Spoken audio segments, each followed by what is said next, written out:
Vu que j'ai rien noté, je vais essayer d'être exacte avec mon propre discours. Ça promet. Non, mais il savait bien qu'il n'avait rien à gagner. Ah, rien à gagner. Il n'avait rien à gagner. Alors, je vais aller plus loin. Oui. Quand on s'investit dans un truc comme ça, et qu'on a un petit peu, voilà, comme des gens de l'académie comme Luc ou moi ou d'autres, on sait qu'on a tout à perdre. Ouais. Ce n'est pas qu'on croit qu'on n'a rien à gagner, c'est qu'on sait qu'on a véritablement tout à perdre. Parce qu'on sait que ceux en face ne vous feront aucun cadeau.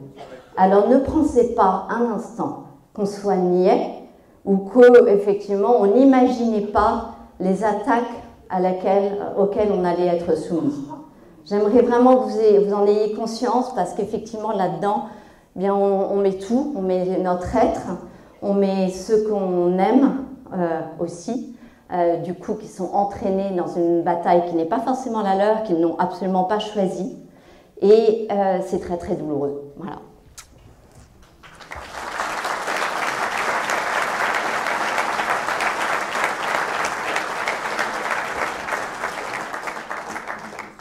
C'est ok, ça y est, je viens d'apparaître. Ouais, merci. Alors, autre chose que j'aimerais dire, et c'est pour ça que je voulais absolument un Wi-Fi Access, j'ai dans les petites batailles qui ont des petites victoires, il y a une petite victoire, mais qui veut dire beaucoup pour moi. Lorsque j'ai fait j'ai dit mon hommage au professeur Montagnier au Père Lachaise, vous pourrez regarder, ça dure que 4 minutes, ça va, c'est pas trop long, sur mon compte YouTube, Alexandra Orion-Code. Pour une fois, elle n'a pas sauté. Non, parce que l'année dernière, elle avait sauté quand même. La même allocution avait sauté. Eh bien, je demandais une chose que je trouve simple, qui était que les gens se battent pour qu'il y ait des noms de rues, de places en France, ce qui me semblait quand même la pure logique. Et j'ai le grand bonheur de vous annoncer qu'il y a une rue Luc Montagnier. Et je voulais juste vérifier par acquis de conscience, je crois que c'est Gersan dans le 64. Enfin, je vérifierai, je vous dirai. Mais voilà, donc j'aimerais, voilà, si vous pouviez applaudir, parce que je crois qu'il y a quelque chose de beau là-dedans.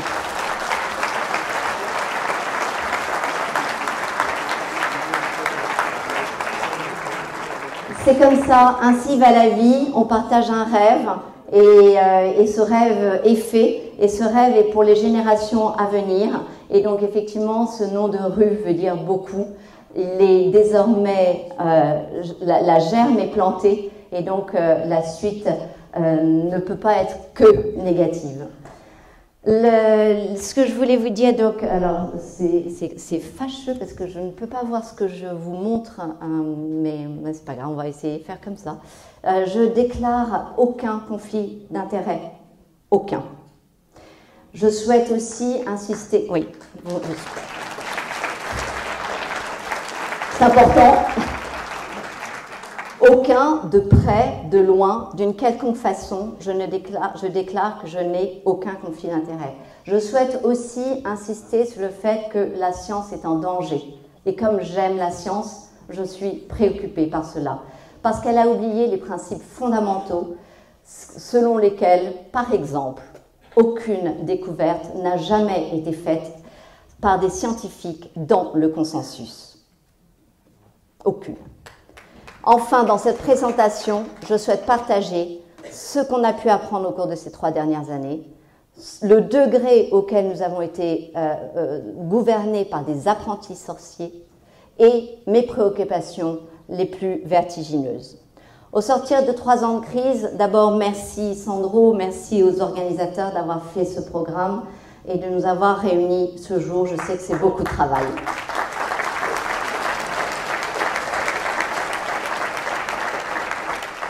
Quelques leçons de la pandémie. Les couleurs ne sont pas choisies au hasard, mais ce sont les couleurs du drapeau mauricien, dans laquelle j'aime beaucoup être. C'est là où j'habite et c'est là dont j'ai été déracinée depuis 3 ans. Donc ça me semble aussi important de vous partager le fait qu'on n'a pas toujours la vie qu'on veut, et là, et loin s'en faut. Alors les leçons de pandémie, eh bien l'origine du virus, Ça me semble intéressant de la ReadCheck. Ça, j'ai repris le logo ReadCheck des organisateurs. Merci, c'est génial. ReadCheck, on va revérifier. Qu'est-ce qui se passe en janvier 2020 dans Science est publié un article qui nous explique que en recherchant le coronavirus, les génomes de coronavirus pour des indices des origines de cette épidémie, on retombe évidemment sur des chauves-souris, vous l'aurez compris. Sauf qu'on recheck quelques années après, novembre 2022, dans Nature, qu'est-ce que Nature publie? Les chances de trouver un ancêtre au virus Covid sont quasiment nulles, disent les virologues, et ils se basent sur l'analyse du génome. Autrement dit, l'origine animale de ce virus est quasiment nulle. C'est cela qu'ils nous disent. Oui, c'est cela qu'on pouvait conclure dès janvier 2020, simplement par l'analyse de la séquence.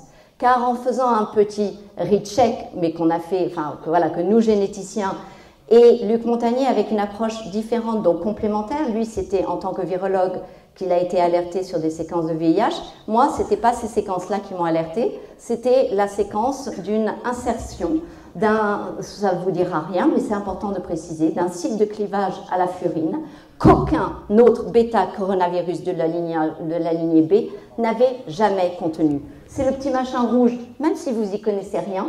Lorsque j'ai montré cela à mon mari qui me disait « mais c'est bizarre, tu as l'air vraiment sûr de toi, d'habitude tout le temps tu es là en disant « il semble que, on a l'impression que », et tu vas à l'encontre de tout ce qu'on dit. Je dis, ben voilà, à cause de ce petit bout de séquence-là. Et nous, dans notre domaine, en tant que généticien, cela veut dire un gain de fonction. Quand on a un gain de fonction qui survient comme cela, par magie, aussi rapidement, effectivement, en apportant la possibilité de ce virus d'infecter les cellules humaines, oui, nos sens sont en alerte. 7 mars 2020, donc peu de temps après tout cela, janvier 2020, 7 mars 2020, nous retrouvons, je me retrouve, l'objet d'une condamnation sans précédent. Cette condamnation, elle vient de Lancet, elle est reprise par Science, et elle dit que des scientifiques se mettent tous ensemble pour fortement condamner des théories conspirationnistes qui suggèrent que le Covid n'a pas une origine naturelle. C'est extraordinaire et cet appel, c'est un avertissement ainsi qui est donc lancé à toute la communauté scientifique, relayé par Science, qui dit qui rajoute, qui en remet une couche en disant nous condamnons fortement toute rumeur et théorie de conspiration à propos de l'origine de cet outbreak de coronavirus. Alors ça a toute son importance par rapport à la suite que je vais vous montrer. Évidemment, c'est très fort parce qu'à l'époque, personne ne pouvait avoir de certitude quant à l'origine du virus. Donc comment est-ce que des scientifiques peuvent s'abroger l'idée de condamner? Autre petite cerise sur le gâteau, septembre 2021, le Daily Mail publie que 26 des 27 auteurs de ce fameux Lancet, qui sont ici au milieu, je ne suis pas dans une bataille personnelle, c'est pour cela que je les ai mis en tout petit pour pas que vous voyez leur nom. Ça témoigne d'une certaine délicatesse, vous le reconnaîtrez. 26 des 27 sont en lien avec des chercheurs de Wuhan.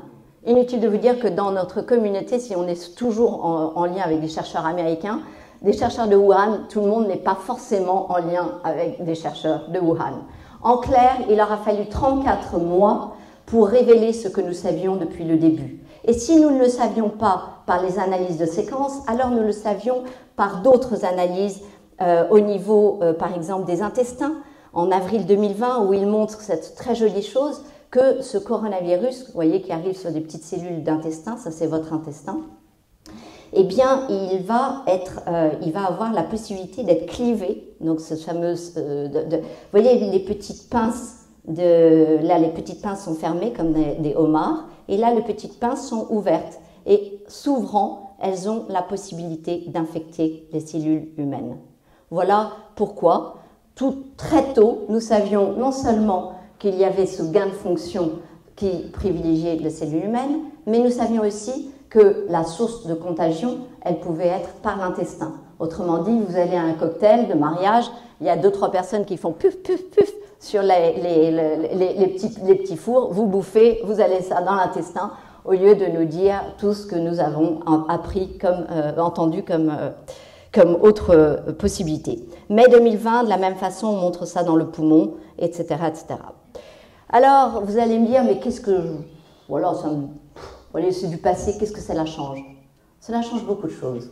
Cela ouvre d'abord la notion de biocrime, sur laquelle nous travaillons actuellement et sur laquelle nous organisons un congrès à Paris le 17 et 18 mars.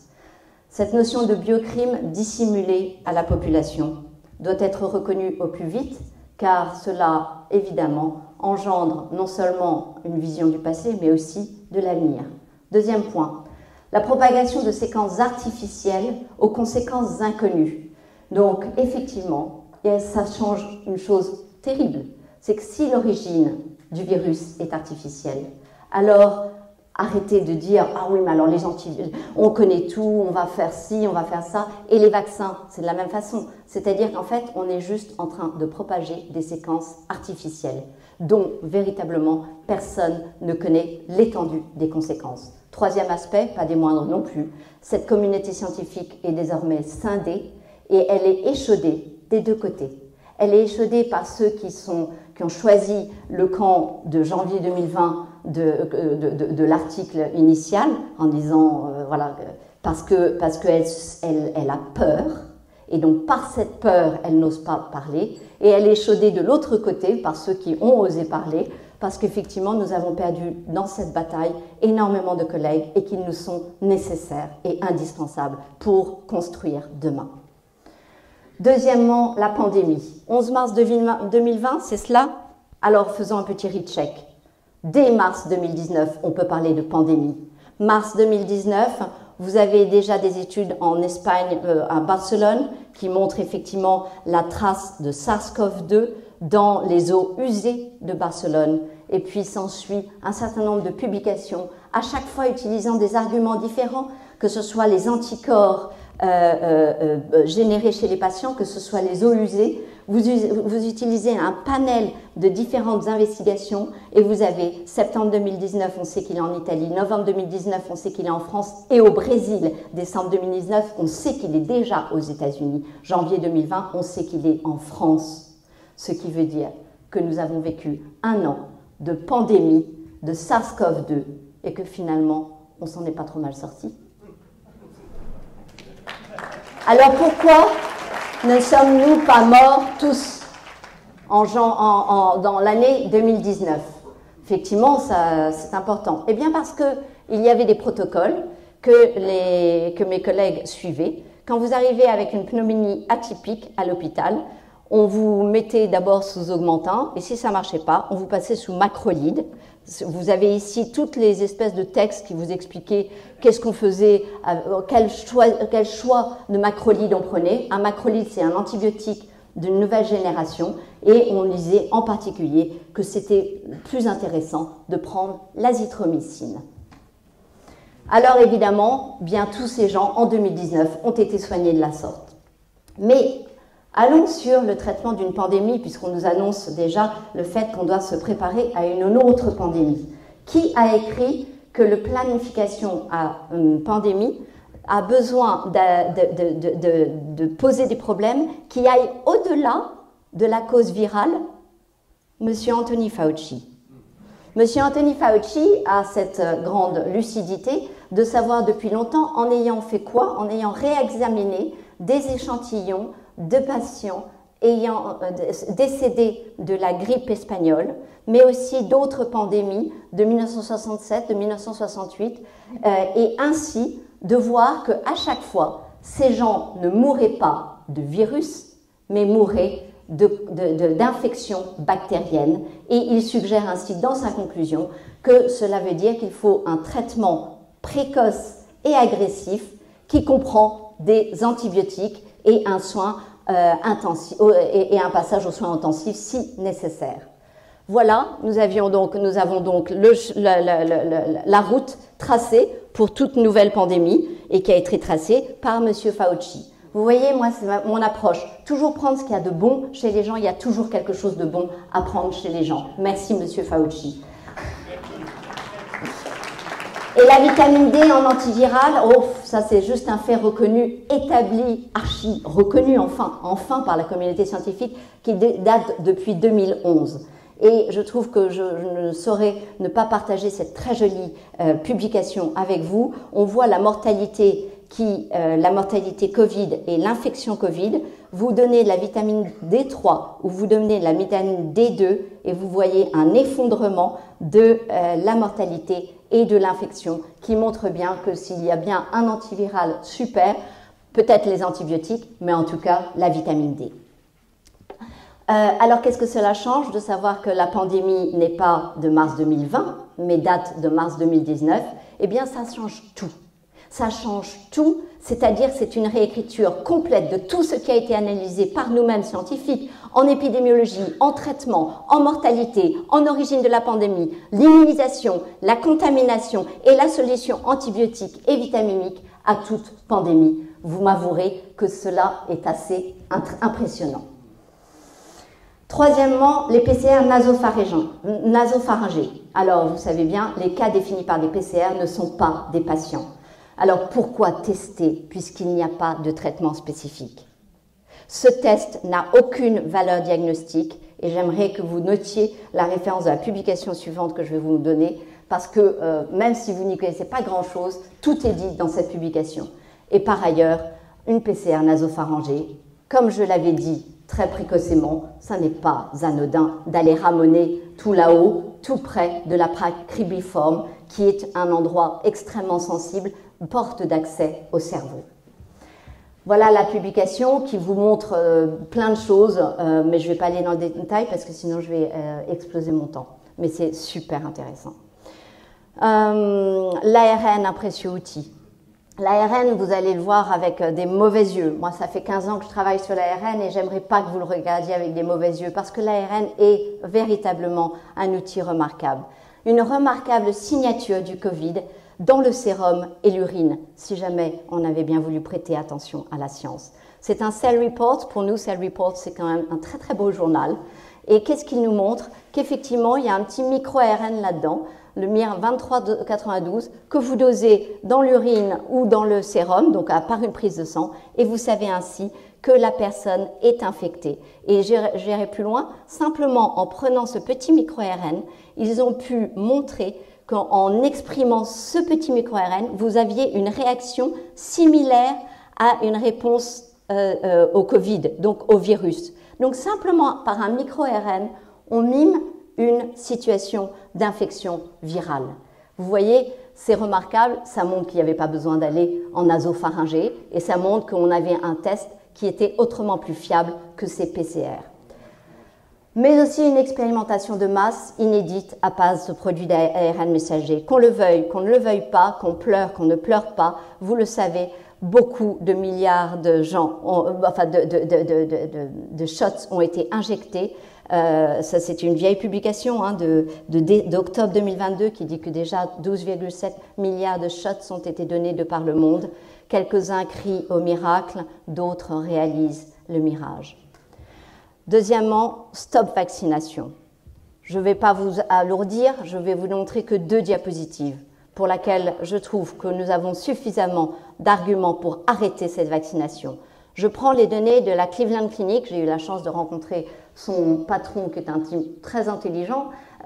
Cleveland Clinic, pour ceux qui connaissent Cleveland, c'est quasiment la ville entière et l'hôpital. C'est un truc énorme, gigantesque. Et ils ont récupéré tous leurs patients et ils ont regardé. Ils ont regardé quand ils avaient les chances d'infection au SARS-CoV-2, quand ils avaient 0 dose, là-bas, la courbe tout en bas. Quand ils avaient 1 dose, quand ils avaient 2 doses, quand ils avaient 3 doses ou 4 doses. Si vous voulez une démonstration de l'échec cuisant de cette vaccination, je trouve que ce petit chart est assez explicite, même si on n'est pas scientifique. Autre point, les données de l'OMS, des données sur la mortalité entre janvier 2021 et octobre 2021, les adolescents. de 15 à 19 ans ont statistiquement 3 fois plus de chances de mourir, et là on parle de chance, c'est comme ça qu'on parle dans notre langage, que les non-vaccinés. Les enfants de 10 à 14 ans ont statistiquement 52 fois plus de chances de mourir que les non-vaccinés. Dernier point, si vraiment vous vouliez des arguments pour arrêter la vaccination, cet article dans des souris, moi je trouve ça toujours aussi intéressant de regarder ce qui se passe chez les animaux, montre qu'à force de faire des doses répétées d'injection de boosters, des fameux boosters, vous empêchez la formation des centres germinatifs. Les centres germinatifs, c'est là où vous faites tous vos anticorps et toute cette machinerie remarquable de votre système immunitaire. Et vous empêchez cette formation, vous abîmez cette formation. Si vous voulez une autre démonstration, au cas où vous ne seriez pas toujours convaincu et que vous douteriez de mes propos, eh bien regardez cette autre courbe qui sort c'est Lancet ou New England, je ne sais plus, qui montre qu'on est en négatif au bout d'un certain temps en termes d'efficacité. Et ça, c'est très grave parce que si on est en négatif, ça veut dire qu'effectivement, non seulement effectivement, vous risquez de vous choper le SARS-CoV-2, mais en vérité, vous êtes même déficitaire dans votre capacité à réagir à ce virus. Troisième aspect, soignons les effets indésirables. C'est pour moi un cheval de bataille depuis novembre 2021, ça fait un moment, parce que, voilà, me rendant bien à l'évidence du fait que j'avais essayé alerter sur la mortalité des jeunes, etc., il y a un moment où j'arrête d'alerter et je me mets dans le concret de ce qu'il faut faire au moment où on vit la chose. Maintenant, il faut soigner les effets indésirables et j'ai fait très tôt cette hypothèse d'une spikeopathie que j'ai présentée au World Council for Health. Qu'est-ce que ça veut dire spikeopathie? Ça voulait dire qu'en fait, je pensais qu'une partie des troubles indésirables était probablement due au fait qu'on nous faisait produire une protéine toxique qui est cette protéine spike. Et effectivement, en janvier 2023, donc là juste, nous avons eu, à mon avis, nous avons un grand pas vers cette confirmation de cette hypothèse de spikeopathie au travers du fait qu'il récupère du sang d'hospitalisés jeunes hospitalisés pour myocardite. Ils prennent du sang de vaccinés non hospitalisés pour myocardite.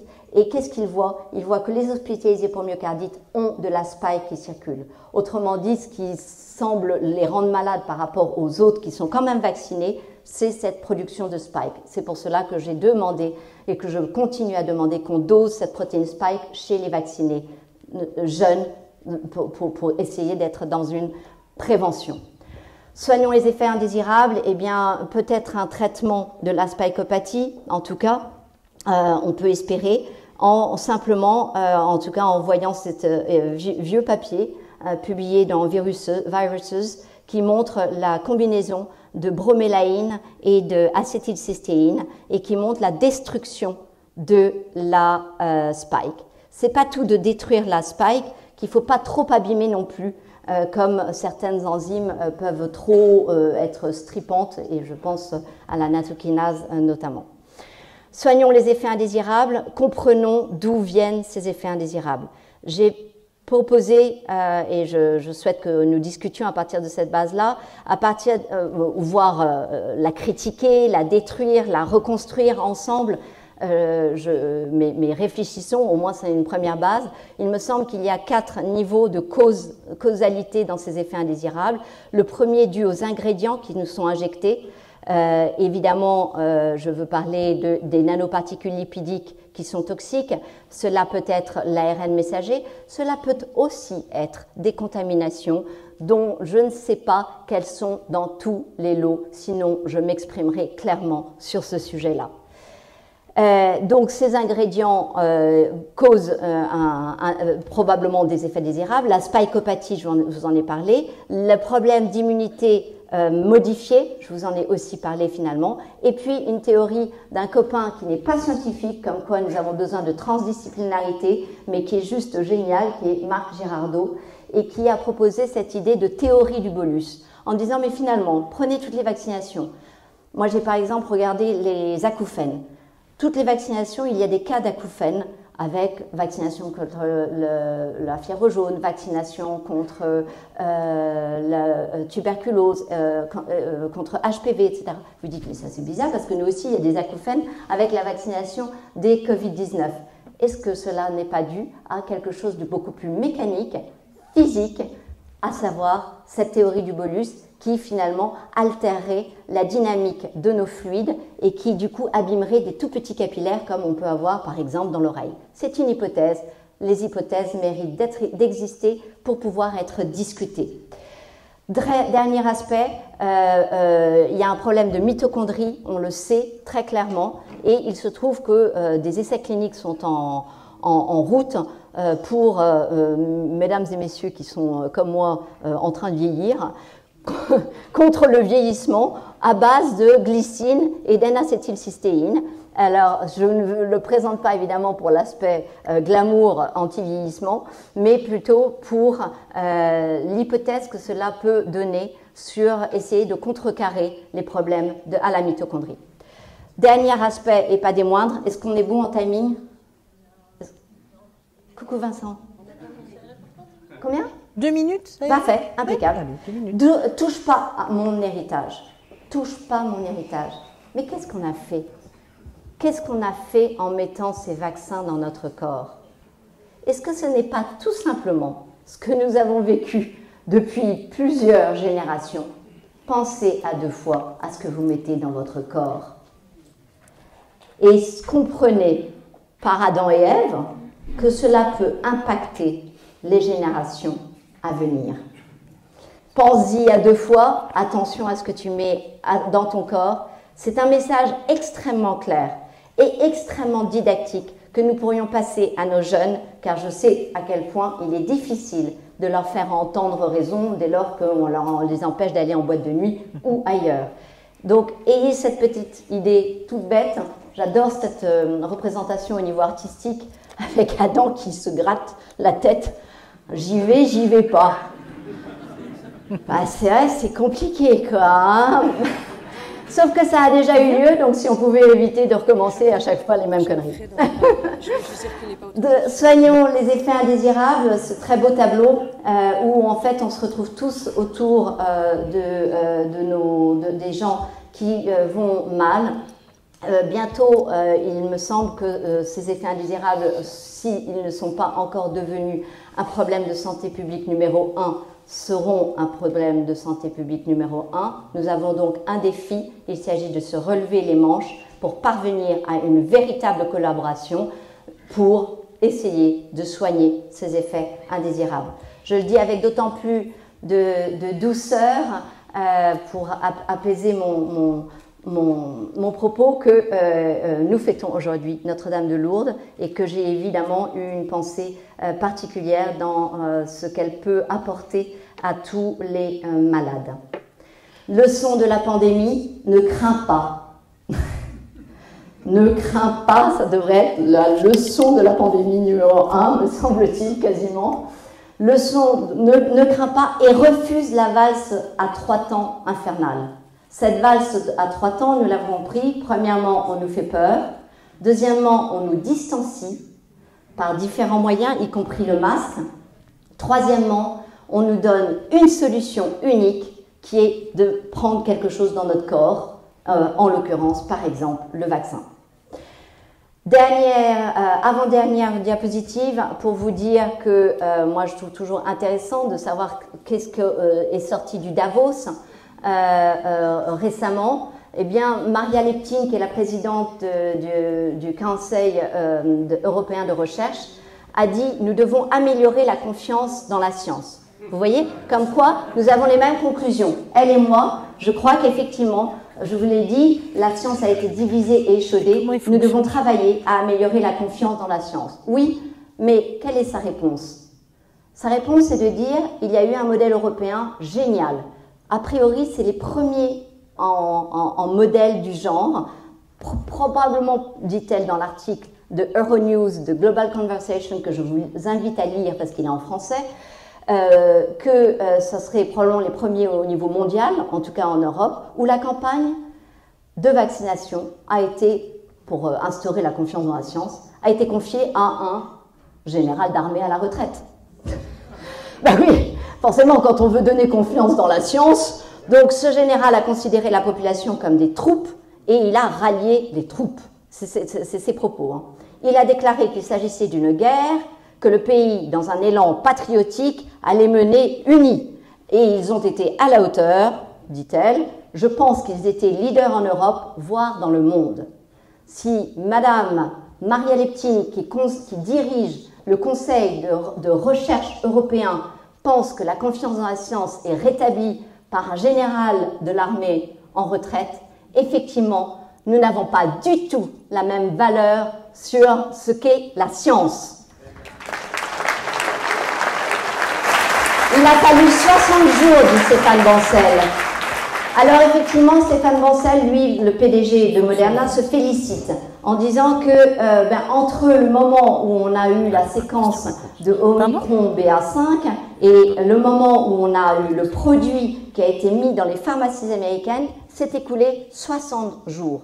Mais il trouve, alors il dit, dans l'ancien monde des vaccins, c'était inimaginable.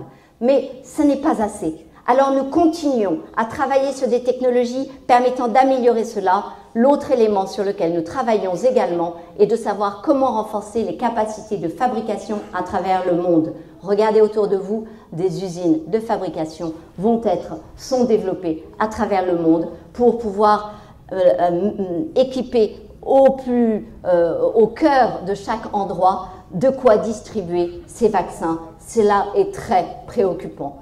C'est pour cela que nous organisons le World Humanity Forum en mettant tout le monde autour de la table, des gens de l'OMS, des gens de tous côtés, parce que l'idée est effectivement d'essayer de travailler ensemble, si on peut encore travailler ensemble, et j'ose le croire car il y a des réveils, car parmi ces gens il y a des victimes, car parmi ces gens il y a des gens qui ont perdu des proches et qui savent au fond d'eux-mêmes ce qu'il en est. Donc oui, je continue à tendre la main et dans l'espoir de faire changer les choses, et je vous annonce, et vous êtes les tout premiers, mon annonce publique, vous êtes les premiers à qui je le réserve, en souvenir évidemment du professeur Montagnier, je me lance dans le premier ouvrage voilà, je ne souhaitais pas écrire un livre, j'écris mieux les publications scientifiques à mon avis. Cependant, cela me semblait très important. J'ai tout à perdre avec ce livre. La seule chose que j'ai à gagner, c'est que son succès ira directement dans l'aide de ceux qu'on a maltraités. Je veux parler des suspendus en France. L'intégralité de mes droits d'auteur leur sont réservés. Bravo. Merci. Bravo Alexandra.